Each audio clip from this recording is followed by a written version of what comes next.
এই ভিডিওটিতে আমরা ইনডিরেক্ট অ্যাড্রেসিং মোড সম্পর্কে ডিটেলসে জানব। নাম থেকে কিন্তু আমরা বুঝতে পারতেছি যে কি ডিরেক্টলি আমরা ডেটার অ্যাড্রেসটা পাবো না, ইনডিরেক্টলি আমাদের ডেটার অ্যাড্রেসটা ফেচ করা লাগবে। তো আমরা একদম শুরু থেকে শুরু করি। সিপিইউ মনে করেন কোনো একটা ইনস্ট্রাকশন ফেচ করে নিয়ে আসছে। ইনস্ট্রাকশনটাকে যখন সে ডিকোড করবে তখন সে দুইটা জিনিস পাবে মেনলি, একটা হচ্ছে অপকোড এবং অ্যাড্রেস। অপকোড মেনলি ডিফাইন করে যে কি ডেটার উপর কী ধরনের টাস্ক পারফর্ম করা হবে, অর্থাৎ এডিশন, সাবস্ট্রাকশন, মাল্টিপ্লিকেশন এই ধরনের টাস্ক। এখন যেই ডেটার উপর আপনার এই ধরনের টাস্কগুলো পারফর্ম করা হবে সেই ডেটার অ্যাড্রেসটা থাকে হলো এই অ্যাড্রেস ফিল্ডে। তাহলে অ্যাড্রেস ফিল্ডে কী থাকে? অ্যাড্রেস ফিল্ডে বেসিক্যালি যেই ডাটার উপর কোনো টাস্ক পারফর্ম করা হবে সেই ডাটার অ্যাড্রেসটা থাকে। যেহেতু আমরা ইনডিরেক্ট অ্যাড্রেসিং মোড নিয়ে কথা বলতেছি, সুতরাং এই অ্যাড্রেস ফিল্ডে যে অ্যাড্রেসটা দেওয়া থাকবে সেটা ডিরেক্টলি ডেটার অ্যাড্রেস দেওয়া থাকবে না, সেটা ইনডিরেক্টলি আমাদের ফেচ করতে হবে। সেটা কীভাবে? এই যে এই পিকচারটা দেখলে আপনারা বুঝতে পারবেন। সাপোজ এখানে অপকোডটা আমার অপকোডে রইলো এবং আমাদেরকে একটা অ্যাড্রেস ফিল্ডে একটা অ্যাড্রেস দেওয়া হলো, সেটা হচ্ছে এই অ্যাড্রেসটা কোথায় পাওয়া যাবে? মেমোরি লোকেশনে গেলে পাওয়া যাবে। আমাদের যে র্যাম থাকে সেখানে গেলে এই নামক অ্যাড্রেসটা পাওয়া যাবে। তো আপনি সিপিইউ কী করলো? মেমোরিতে যে নামক অ্যাড্রেসটা খুঁজে বের করলো। সে দেখলো যে কি সেকেন্ড স্লটের অ্যাড্রেসটার নাম হচ্ছিল এখানে যাওয়ার পরে সে যে ভিতরে যে ভ্যালুটা পেলো সেই ভ্যালুটা আবার আরেকটা অ্যাড্রেসকে ডিনোট করে। অর্থাৎ সিপিইউ এখান থেকে যে অ্যাড্রেসটা নিয়ে মেন মেমোরিতে গেল, মেমোরিতে যাওয়ার পর এখানে মেন মেমোরি আবার বলতেছে না, এখানে বেসিক্যালি তুমি ডাটাটা পাবা না, তুমি আরেকটা লোকেশনে যাও, এই নাও তোমার লোকেশনটা, আরেকটা লোকেশনে গেলে তুমি যে ডাটাটা খুঁজতেছো সেটা তুমি পাবা। তাহলে এখানে সিপিইউ কী করলো? প্রথমে এখান থেকে অ্যাড্রেসটা নিয়ে মেন মেমোরিতে গেল, মেন মেমোরির ওই অ্যাড্রেসে যাওয়ার পরে সে আরও একটা অ্যাড্রেস পেলো। ওই অ্যাড্রেস অনুযায়ী যখন সে মেমোরির আরেকটা অ্যাড্রেসে গেল, সেখানে গিয়ে সে তার অপারেন্ট বা ডেটাটাকে অ্যাক্সেস করতে পারলো। ঠিক আছে? তো বেসিক্যালি ডিরেক্ট এবং ইনডিরেক্ট অ্যাড্রেসিংয়ের মধ্যে তফাৎটা কোথায়? আপনি যদি আমার প্রিভিয়াস ভিডিওটি দেখে থাকেন, প্রিভিয়াস ভিডিওতে আমি ডিরেক্ট অ্যাড্রেসিং মোডটা এক্সপ্লেন করেছিলাম।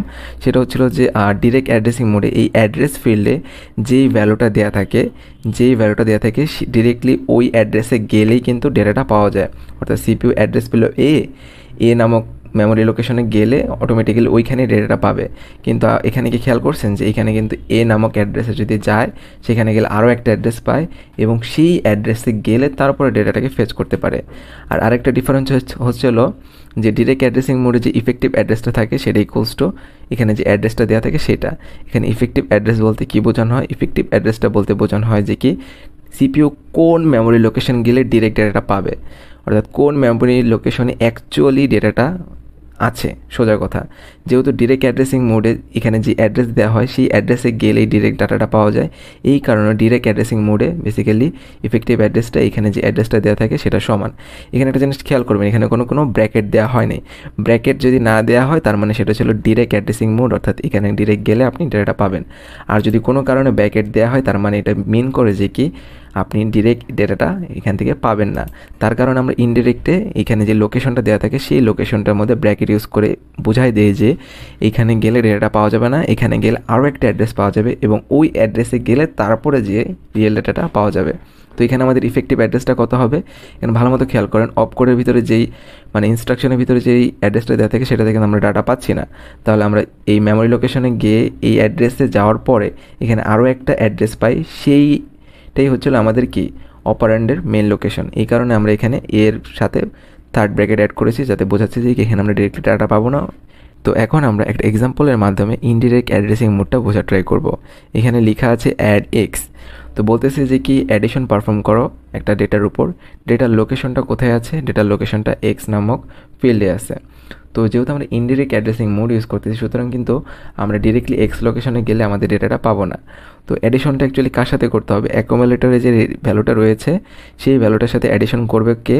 এই এক্স নম্বর অ্যাড্রেস ফিল্ডে যে ডেটাটা থাকবে সেটার সাথে আমরা অ্যাকুমুলেটরের ভ্যালুটা অ্যাডিশন করব। তো এখন আমরা দেখি যে সিপিইউ এটা কীভাবে সলভ করবে, অর্থাৎ কীভাবে তার অ্যাকচুয়াল ডেটাটা ফেচ করে নিয়ে আসবে। তো ফার্স্ট অফ অল এটা একটা প্রবলেম, এই প্রবলেমের জন্য যে ইনস্ট্রাকশনটা সেটা CPU first of all fetch করে আনলো। ফেচ করে সেটাকে যখন ডিকোড করবে সেটা দেখবে যে কি অপকোডের পরিবর্তে এখানে সে কী পেলো? এখানে অ্যাডিশন পারফর্ম করতে বলছে এবং অ্যাড্রেস পেলো কত? 200। এই 200টা কার অ্যাড্রেস? এই 200 হচ্ছিল মেমোরির অ্যাড্রেস। যে মেমোরিতে বিভিন্ন ধরনের অ্যাড্রেস ফিল্ড আছে, 100, 200, 300, 400। তাহলে এখন বেসিক্যালি সিপিইউ কত নম্বর লোকেশনে যাবে? 200 নম্বর লোকেশনে যাবে। 200 লোকেশনে যাওয়ার পরে এখানে মেমোরি বলতেছে 200 নম্বর লোকেশনে যাওয়ার পরে এখানে একটা ডেটা পাওয়া গেল, সেটা ছিল 600। যেহেতু এটা একটা ইনডিরেক্ট অ্যাড্রেসিং মোড, সুতরাং এখানে এটা কিন্তু আমাদের ডেটা না। তাহলে এই 200 মেমোরি লোকেশন আমাদেরকে বলতেছে, হ্যাঁ তুমি এখানে আসছো ভালো কথা, কিন্তু তুমি এই ডাটাটা আমার এখানে পাবা না। এখানে তুমি যে ভ্যালুটা পাইছো সেটা হচ্ছে আরেকটা মেমোরি অ্যাড্রেসের লোকেশন। তুমি 600 লোকেশনে গেলে তোমার অ্যাকচুয়াল ডাটাটা পাবা। তারপর সিপিইউ কী করবে, সেই অনুযায়ী 600 লোকেশনে যাবে। লোকেশনে গেলে কিন্তু সে দেখতেছে যে কি 600-এর ভিতর 10 আছে, সুতরাং এটা হচ্ছে অ্যাকচুয়াল ডেটাটা। তাহলে আমাদের ইফেক্টিভ অ্যাড্রেসটা কত, ভালো মতো খেয়াল করবেন। আমাদের ইফেক্টিভ অ্যাড্রেস হচ্ছিল 200 নম্বর লোকেশনে যে ভ্যালুটা থাকে সেটা। তার মানে 200 নম্বর লোকেশনে আমাদের ভ্যালু কত আছে, 600। আপনি ডিরেক্ট 600 লিখতে পারেন অথবা ব্র্যাকেট দিয়ে 200 লিখতে পারেন, যেটা মিন করে যে কি 200 নম্বর লোকেশনে গেলে যে ভ্যালুটা পাওয়া যাবে সেটি আমাদের ইফেক্টিভ অ্যাড্রেস। তো এখন আমরা এখানে অ্যাকুমুলেটর এটা কীভাবে সলভ করব, তার মানে অ্যাকুমুলেটরে এখন এটা আমরা যেটা সলভ করব, সুতরাং আমরা এক্সের ভ্যালু কত পেয়েছি, এখানে শুরুতে এক্সের ভ্যালু পেয়েছি 200 নম্বর লোকেশনে গেলে আমরা কত পেলাম 600, এবং 600 লোকেশনে যাওয়ার পর আমরা পেলাম 10, সেটা অ্যাকুমুলেটরের সাথে অ্যাকচুয়ালি যোগ হবে কত 10। তো এখানে একটা জিনিস বলে রাখা ভালো যে আপনার ব্র্যাকেট যতক্ষণ না শেষ হবে, যেহেতু একটা ইনডিরেক্ট অ্যাড্রেসিং মোড, সুতরাং এখানে ডবল ব্র্যাকেট ইউজ করা হচ্ছে অ্যাকুমুলেটরের সাথে অ্যাড করার সময়। আপনার ম্যাথ সলভ করার সময় যতক্ষণ না ব্র্যাকেট শেষ হবে ততক্ষণ পর্যন্ত আপনি বুঝবেন যে কি এটা একটা মেমোরি অ্যাড্রেস। যেমন এখানে দেখেন 600-এর বেলাও ব্র্যাকেট ছিল, তার মানে 600 কিন্তু মেমোরি লোকেশন। 600-এ যাওয়ার পর আমরা কিন্তু আর এখানে ব্র্যাকেট ইউজ করিনি, কারণ 600-এর ভিতরে যে ভ্যালুটা ছিল সেটা কিন্তু 10 ছিল। সুতরাং এভাবে কিন্তু আমরা বেসিক্যালি আমাদের প্রবলেমগুলো সলভ করতে পারি ইনডিরেক্ট অ্যাড্রেসিং মোড ইউজ করে। ইনডিরেক্ট অ্যাড্রেসিং মোডের একটা ডিসঅ্যাডভান্টেজ রয়েছে, সেটা হচ্ছিল এটার কম্পিউটেশন পাওয়ারটা বেশি প্রয়োজন। এর কারণ হচ্ছিল ডিরেক্টলি কিন্তু আমরা ডেটাকে অ্যাক্সেস করতে পারতেছি না, আমাদেরকে প্রথমে মেমোরিতে যেতে হয়। মেমোরির ওই লোকেশনে যাওয়ার পরে মেমোরির আবার আরেকটা লোকেশনে যাওয়া লাগে, তারপরে গিয়ে আমরা আমাদের অ্যাকচুয়াল ডেটাটা পেয়ে যাই। সুতরাং এখানে আমাদের বেসিক্যালি মেমোরিকে আমরা 2 টাইমস অ্যাক্সেস করতেছি। এই কারণে আমরা এখানে লিখেছি যে টু মেমোরি অ্যাক্সেস রিকোয়ার্ড, যার কারণে আমাদের কি কম্পিউটেশন পাওয়ারটা বেড়ে যায়। তো আপনি কখন বুঝবেন যে কি ইনডিরেক্ট অ্যাড্রেসিং মোড ইউজ করতে হবে, যখন আপনাকে বলবে যে কি এমন একটা অ্যাড্রেসিং মোড আছে যেটা বেসিক্যালি পয়েন্টারের যে রুলসগুলো আছে সেটাকে ইমপ্লিমেন্ট করে, বা পাসিং প্যারামিটারের যে রুলসগুলো আছে সেটাকে ইমপ্লিমেন্ট করে। অথবা আপনাকে ভাইভাতেও জিজ্ঞেস করতে পারে যে কোন অ্যাড্রেসিং মোড বেসিক্যালি পয়েন্টারের ফর্মুলা অ্যাপ্লাই করে অথবা পাসিং প্যারামিটারের ফর্মুলা অ্যাপ্লাই করে, তখন আপনি লিখবেন যে কি ইনডিরেক্ট অ্যাড্রেসিং মোড, বা এটাকে এক্সপ্লেন করবেন। এটা কেন, কারণ হচ্ছিল পয়েন্টার বেসিক্যালি আরেকটা ভ্যারিয়েবলের অ্যাড্রেস তার মধ্যে রাখে, সে কিন্তু ডিরেক্টলি ডাটাটা রাখে না। সিমিলারভাবে এখানেও দেখেন এই মেমোরি লোকেশনে কিন্তু আরেকটা মেমোরি লোকেশনের অ্যাড্রেসটা নিজের কাছে রাখতেছে, সুতরাং এটা কি ওয়ান কাইন্ড অফ পয়েন্টারের মতো কাজ করে। তো আশা করি ইনডিরেক্ট অ্যাড্রেসিং মোডটা বুঝতে পেরেছেন। যদি আপনার কাছে ভিডিওটি ইউজফুল এবং ইনফরমেটিভ মনে হয় তাহলে আমার চ্যানেলটি সাবস্ক্রাইব করুন। Thank you.